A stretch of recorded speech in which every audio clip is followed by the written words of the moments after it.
All right, my watch says 12 noon. How about we get started? Are you ready, Sovita? Yes, I am. And Barry? Yeah, I am ready. Great. So welcome. My name is Davender Gupta, and welcome to StrategyFest. Our webinar today is Securing Business Continuity and Growth, the Good, the Bad, and the Ugly of Expansion Stage Revenue and Valuation. And I have as my co-host today, Sovita Chander. Hi, Sovita. Hi, Davender. And Barry Holleman. Hi, Barry. Hi, Davender. What I'll do is I'll briefly introduce Barry, who he is, and also Sovita, so you get to know her a bit. But first, I'll start with myself. And so my specialty is execution, the ability of teams to execute so that they hit their targets and they get things done, especially in the transition from startup to scale up. That's my specific interest. And that's why Sovita and I decided to launch this idea called StrategyFest, which is a series of webinars, workshops, events to help entrepreneurs, to help business leaders think more strategically, not only in planning in where they want to enter the market, but also how they're going to execute to get there. Sovita Chander, my co-host, her specialty is go-to-market, especially for life sciences, med tech, but also technology in general. So helping entrepreneurs and business managers understand what is their, what she calls the beachhead market, the first market that you want to enter with a new product or a new service, and to make sure that you enter that and that you successfully become the leader of that market. And our guest today, Barry Holleman. Barry is an executive specialized in corporate development in the medtech and also the life sciences industry. Barry has completed numerous acquisitions. He's managed carve-outs and also sought out strategic partners to help companies thrive and to meet aggressive growth objectives. So Barry has experience in organic growth as well as especially acquisitions. In recent years, Barry has focused on helping SMEs to create value and position their organizations in alignment with their desired exit strategy. He's helped organizations obtain significant investments, and he advises clients on pre-acquisition value creation, strategy, technology, operations, private equity mergers and acquisitions, and organization. Barry has also taken interim positions in companies that are at the growth stage to help execute their strategic plans. And so we're just tickled pink to have Barry as our invited guest today. So Sovita, I'm going to hand it over to you. Thanks, Davender. Great. So we're really thrilled to have Barry here today because this is going to be a topic that's going to be of interest to any company that's looking at that expansion stage and how do you actually plan for that and execute so you're successful. So if we go to our next slide. I'm just going to turn this over to Barry. So Barry, can you just, first of all, tell us who this webinar is really for? So perhaps speak to this slide here. Yeah, well, thank you everyone for joining today, and thank you for that wonderful introduction, Davender. It's much appreciated. Yeah, so today, you know, the target audience is truly organization enterprises that have established their business model. So we're really looking at companies that are at that point that a good revenue is being generated, the business model has been proven, and there's income, there's revenue positive, there's a revenue positive situation there. What we're looking at then is companies that then have the desire to grow, and we're going to look at diversification. Are you going to work on different products? Are you going to have a look at different markets? The specialty area that I work in is in the medtech and life sciences sector. However, the principles that are going to be discussed today actually apply to all other industries as well.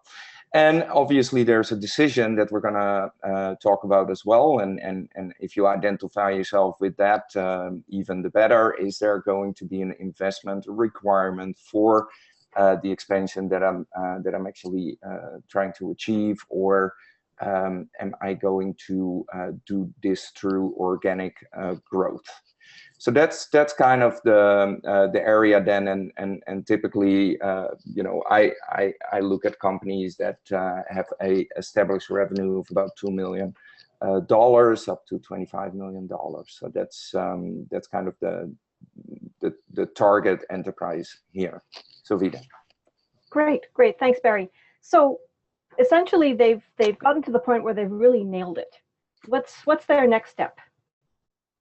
Well, the next step is what I refer to as the expansion dilemma. We touched on it already. It's, are you going to bootstrap your expansion, or are you going to go after that investment? And the investment, and specifically for the companies that we're looking at early stage expansion.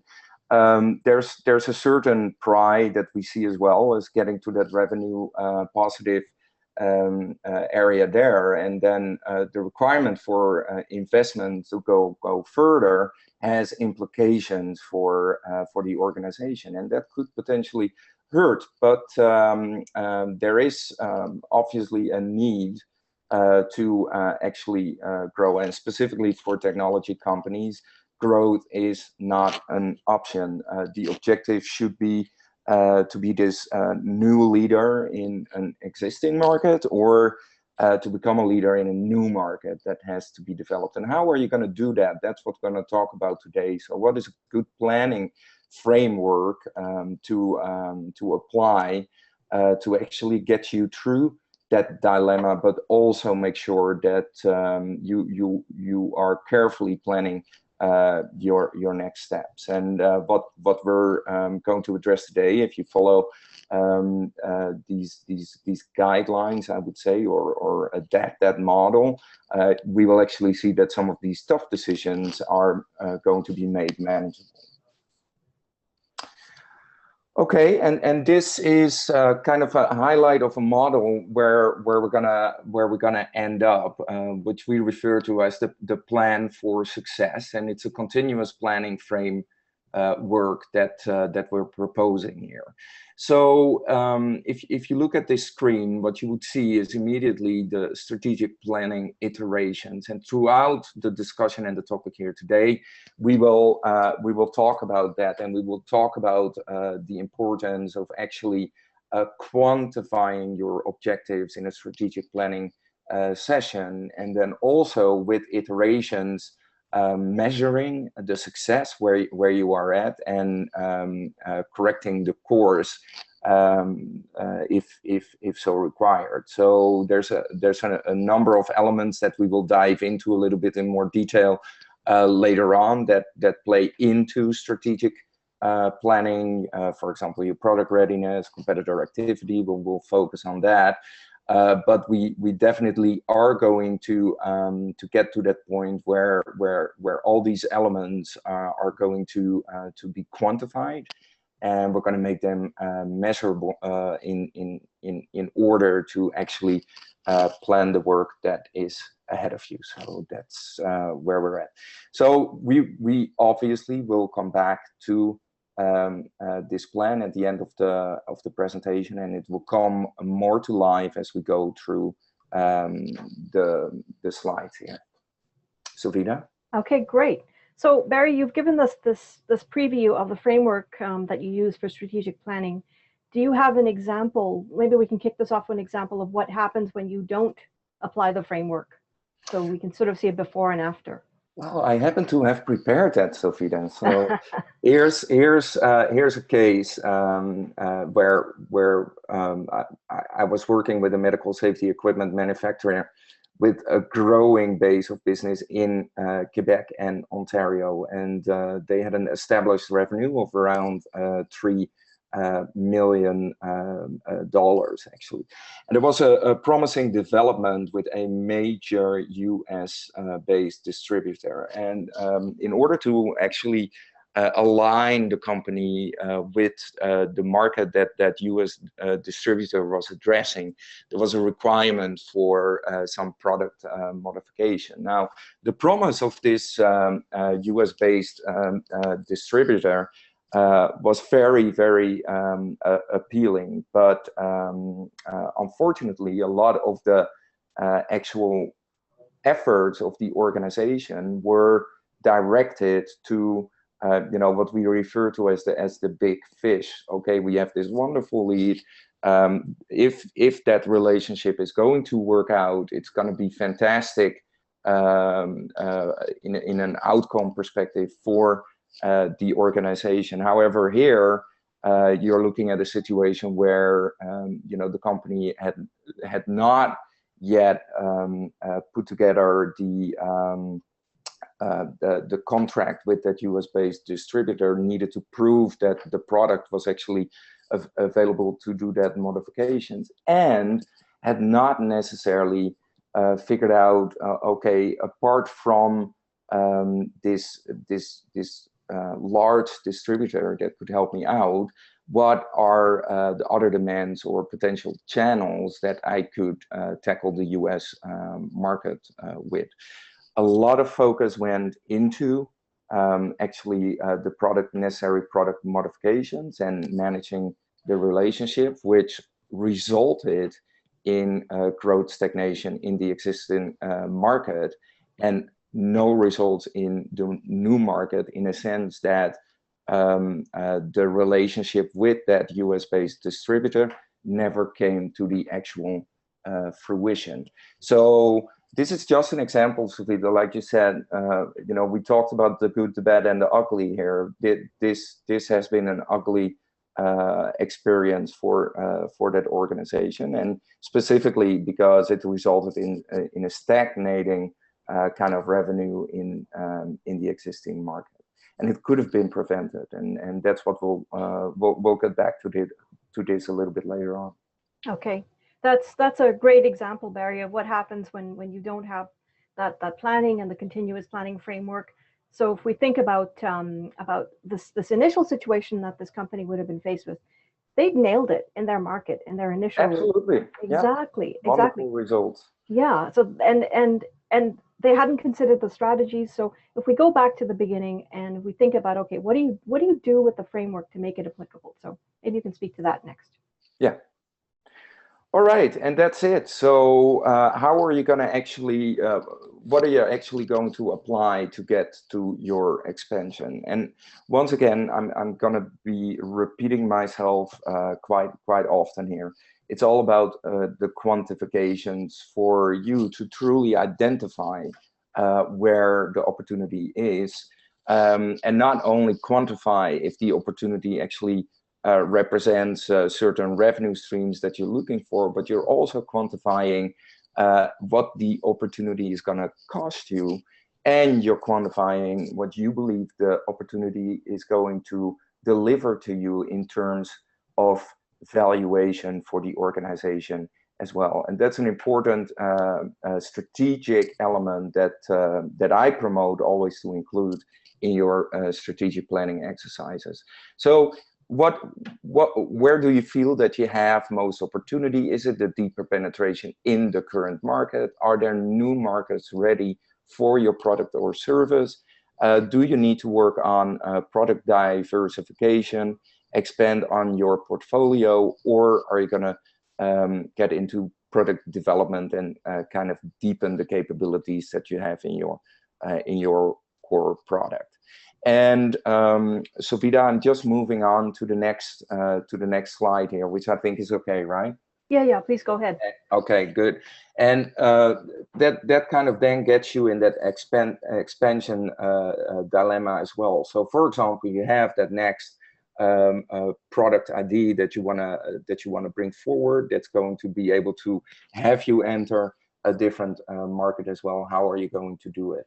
And obviously there's two ways. You're going to bootstrap, you're going to do it through organic growth. You're actually in a position where you're generating some revenue, so you have the opportunity to allocate funds in there, but how much can you really gain with a limited investment, and how fast can you truly go? What are your chances of success if you have identified an opportunity for yourself? And are you then truly capitalizing on the opportunity that is in front of you? And then the other option that you obviously have is to make sure that you find an investment for the expansion to help you out there. But then once again, the question is, how much will my expansion cost me? And that's always a question that people really have to think through, but also truly need to understand that if you want to become that new leader in the existing market, and if you want to become a leader in a new market, you have to move forward, and you have to embrace the growth there. And the cost of that at this point in time might hurt, but you're setting yourself up for future potential. Now, once again, you got to plan for all the outcomes, and you have to quantify, what this investment is going to bring you. So that's truly what we're promoting here.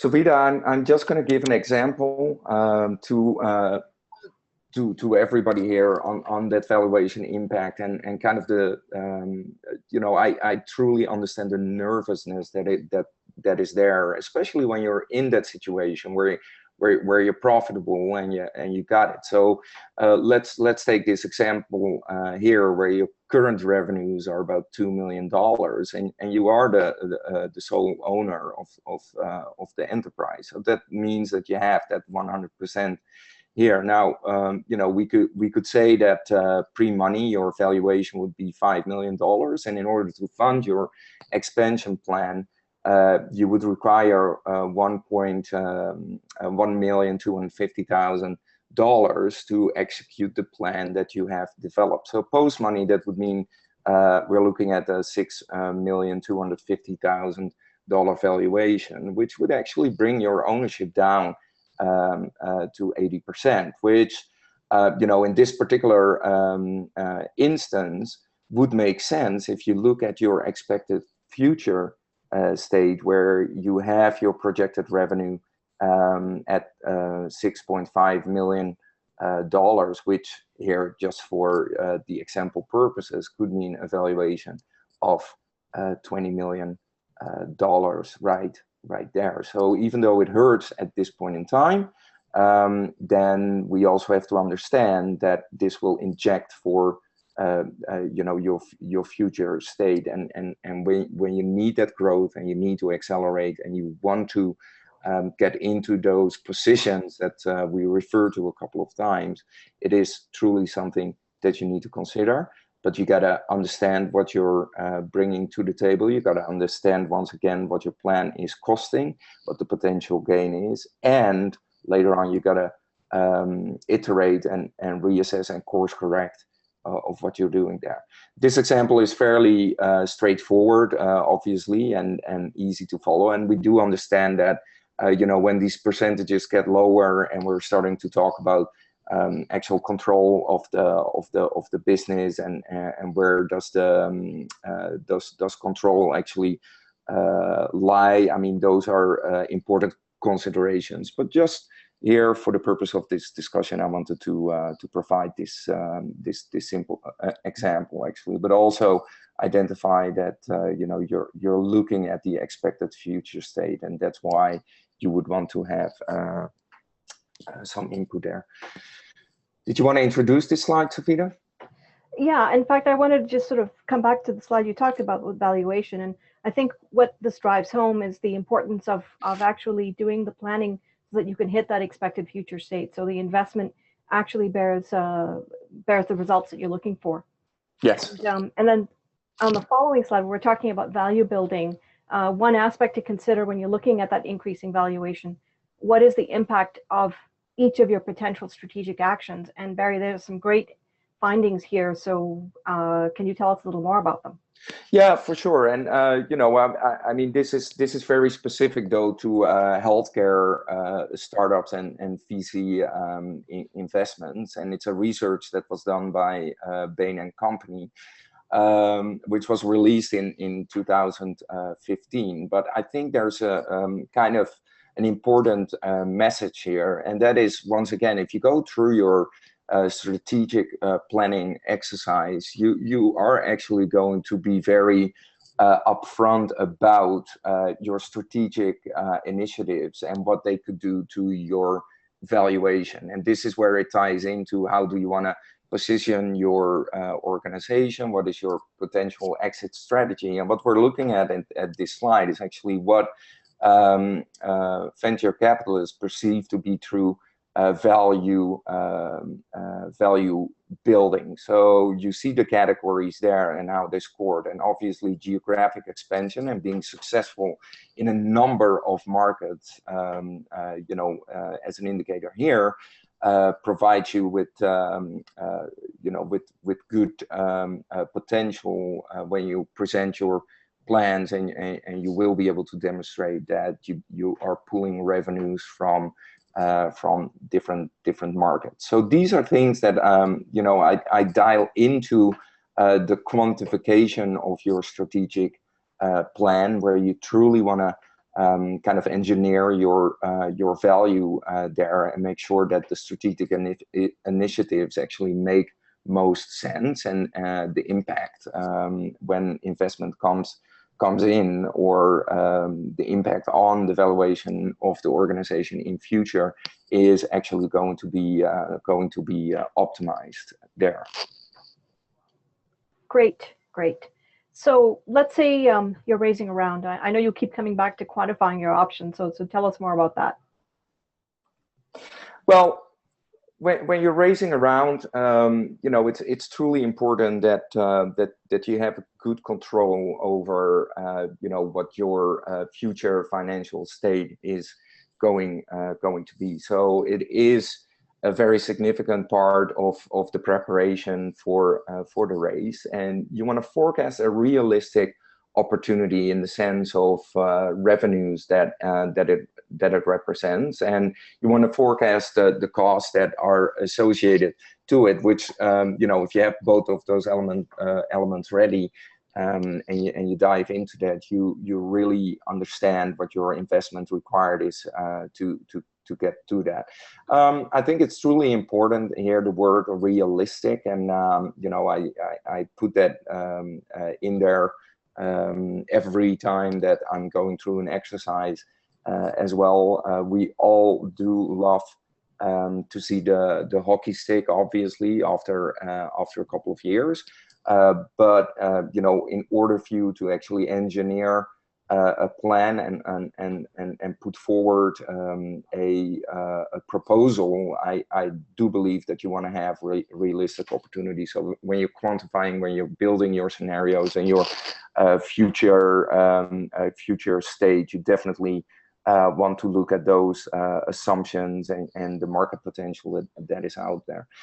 Important elements, and I keep coming back, is forecast your valuation impact. And there, to do that, I know valuation in itself is, you know, you talk to different people, you get different opinions on what the value of your organization is at this point in time. And there are some kind of basic models that can help you kind of calculate where you believe it is, but then there's also, once again, at the end of the day, the perception of the opportunity that drives a lot of the valuation as well. But I'm going to challenge everyone to actually think in terms of valuation and dare to actually forecast what you're gonna do with your organization and its value when you plan actually come together. And then if the investment is required, you definitely want to take that into account, model it out for all your strategic initiatives, and understand, you know, what the potential dilution is going to be. Get comfortable there, because that's where you know, I believe that if you have a good handle on that, and you're going out and you know exactly what you're getting into from all of these components here, you determine your threshold values, then the level of confidence that you have and the impact that that you can make during the race as well. You own it, you control it, and that makes for a real good chance for success. That's why the little payoff on the slide there says the best defined asks, and for me, best defined is always well quantified asks have the best chance for success. That control will actually radiate out. Okay, great. And that's a great point about valuation versus revenue, and how that ties into strategic planning. And then I'm thinking now, okay, we come back to this framework that you developed, Barry. Can you walk us through another example where you apply the framework so it's not a bad or ugly situation, but it's actually a good situation? Yeah, and actually this is real fun. And I mean, this is a pharmacy software provider that was able to have a respectable footprint in the province of Quebec. And in their plan, in their strategic plan, there was a desire for entering new markets. So that was what was actually put out there. And as a part of that plan, the company actually started to scan for potential strategic partners that could help them realize that strategic initiative. And an opportunity in France actually popped up where a potential strategic partner needed to meet the competitors' offering that was actually bringing a similar product to the market there. And in France, it was interesting because that large market player with a significant sales force actually presented itself. So you go back to that first case, you know, we're getting excited because we're starting to think about the sheer amount of pitches and calls that this strategic partner could actually deliver to us, and you know, that got real interesting. But there was an obstacle though, and that is that the competitors seem to have gained a very significant share in that marketplace already. So the company went back to the drawing board and started to kind of realistically look at the time frame that it would take to actually get the strategic partner going, and then look at the activity in the market there with respect to the competitor. And at the end of the planning exercise, the strategic solution that came out of there is that yes, the company used the relationship with the strategic partner, but they gained through them a footprint in the Nordic countries where the market conditions were actually better from a regulatory perspective, and also from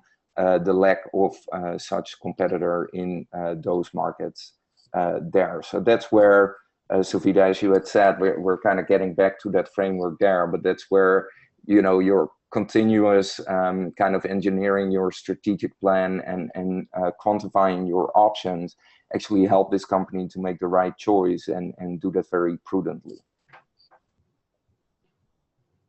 Wonderful. So that's great to know. So now we come back to that the continuous planning framework, and here you're doing a bit of a deep dive into this. So tell us a little bit more about this.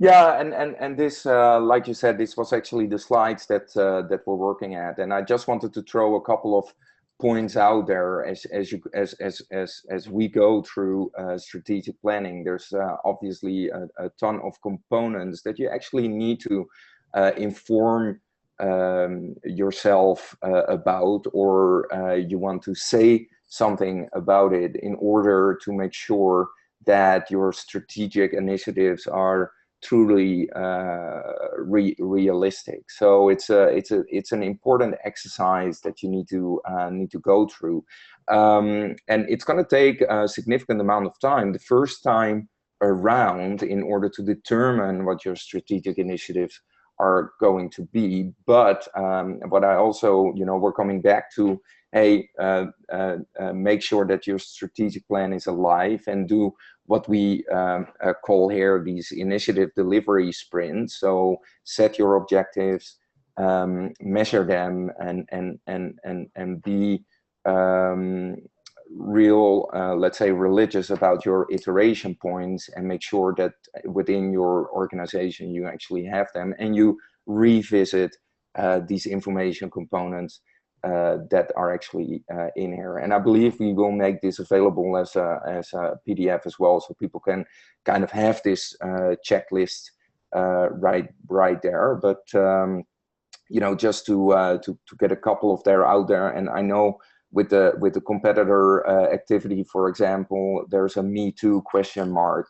Very often, what is driving a potential decision to go abroad and to tackle a certain market is because you've seen a competitor actually do that and have some success in those markets there. Well, that doesn't necessarily mean to say that you would have success there. So what is truly driving your activity to go in there? And then a competitor analysis, obviously everybody is aware of the importance of that, but once again, what we're advocating here is that at your iteration points you actually go through the exercise to understand what is going on in the market, because it changes, and specifically in a technology setting, it changes fast and sometimes dramatically. So you got to stay in tune with all of that. We talked a little bit about chasing the elephant there. Are you truly ready for that market? Do you is the market ready for you? Is actually what we need to look into there. So there might be this elephant that you see in front of you, but what is this market going to deliver to you? What is the interest there? What are the channels that you can actually deploy to get to the end user, the customer there? So those are just a couple of highlights, which I think in order to prepare yourself to get to strategic initiatives, and once again have the ability to truly quantify what your efforts are going to be, what your resource need is going to be, and what your gains are going to be. You need to go through this. So I hope that helps. It definitely does, Barry. Tell us a little bit more about the timing of those delivery sprints, because that seems to be really important, especially at the front end. Yeah, and this is what I was trying to kind of visually represent here as well. And thanks for bringing that up, Sovita. Is that obviously as you go through your initial exercise and you determine what your strategies are, and with the multiple strategies, initiatives that you have there, we all know that not all your initiatives are going to be a success. So you need to make sure that you have a couple of initiatives, well quantified initiatives, that you're going to operate in order to mitigate the risk in your business continuity.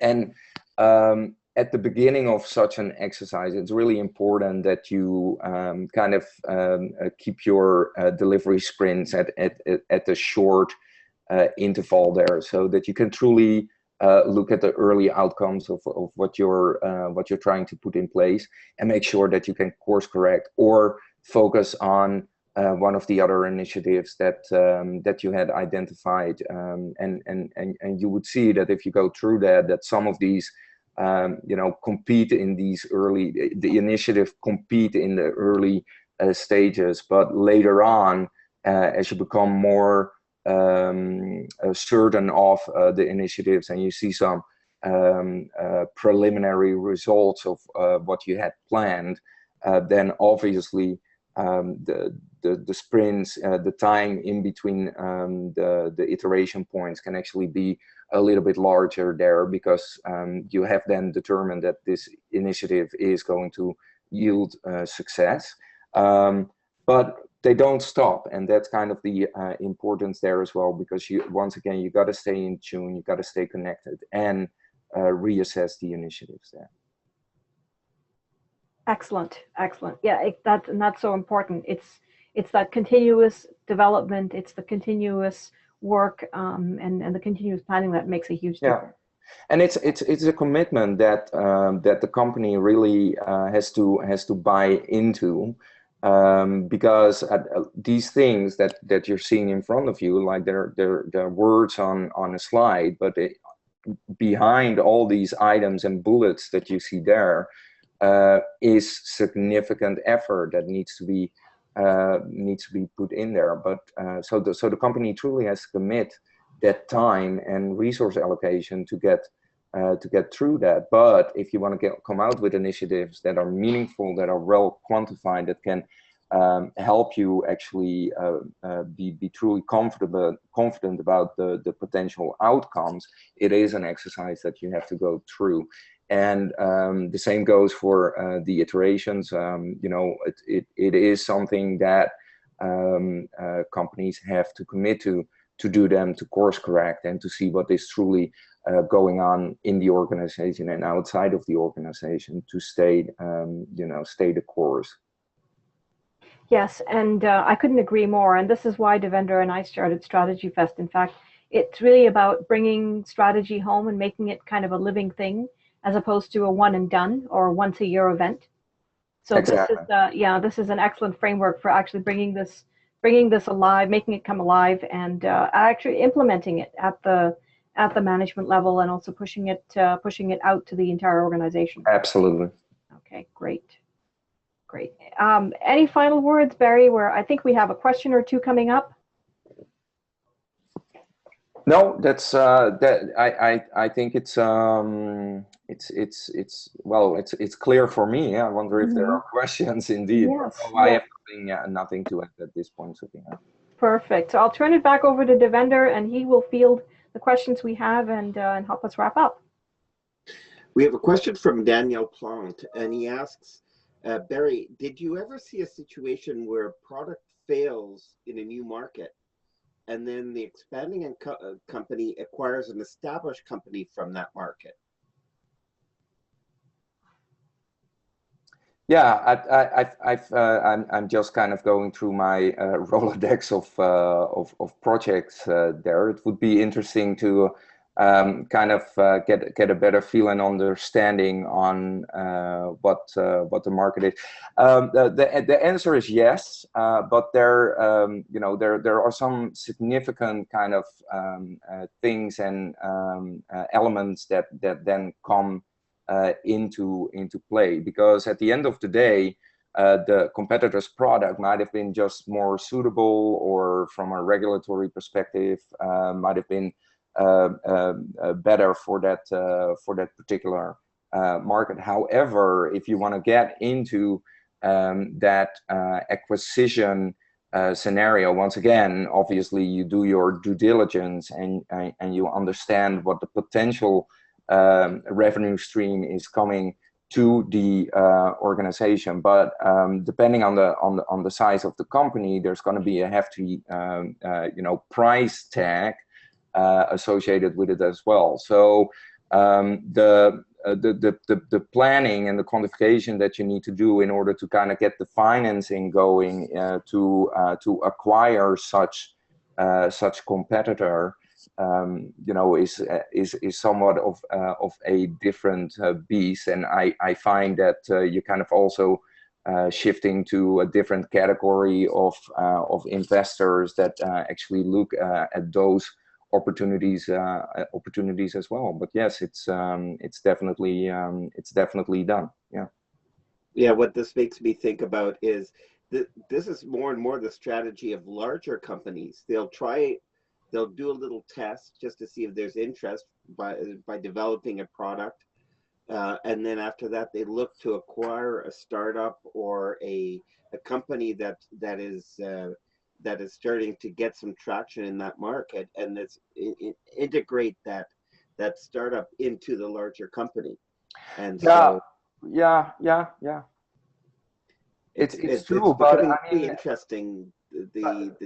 I won't exclude it completely, though, Davender, to larger company. I would say yes, it's way more common actually to see it in that segment. But if there is a potential competitor of yours that has a limited footprint, but you know, you can position it in a, let's say, buy a market share and potentially replace with your technology. If the plan is solid and the numbers kind of follow suit, and the existing revenue streams in the to be acquired companies are respectable, you know, it's going to take work, but I think even if you're a small size company, you will be successful in kind of lining up investors to help you actually get that goal. Mind you, the amount of investment that it's going to take might be large, so there's going to be a significant negotiation with respect to valuation of the company and the percentage of you know, the actual dilution that you will suffer from accepting such a let's say significant influx. Yeah. Thanks. That was the main question that we had in the Q&A. Yeah. I think another one came in. Oh, okay. Do you see it on your end? I do. Danielle Plant is asking, so what form does a living strategic plan take? I mean, is it a dashboard of sorts, some other form factor? Yeah, I mean, basically, you can make it. I work with organizations to actually establish what they are truly comfortable with. So, but I do prefer to have very regular updates on key information components, quantified information components. So it's often in a dashboard type setting, but it can be as simple as in an Excel sheet that is circulated as well, where you know, where people just make up the key components where you need to focus on. But once again, the living kind of a strategic plan notion truly comes with that continuous measurement. So yes, data need to be available, and results you know, need to be continuously monitored, whether it's on the positive or on the on the revenue or on the cost side. You all want to track that. Yeah. Well, thank you very much, Barry. We're at the end of our session today. If you would like, if any of our participants would like to get in touch directly with Barry, feel free to contact Sovita or myself, and we'll put you in touch with Barry.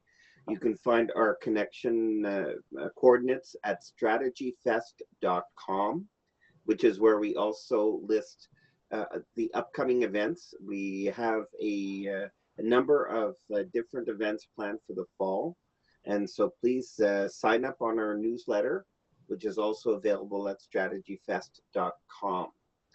Thank you very much, Barry, for your participation today. And Sovita, I give you a last word too.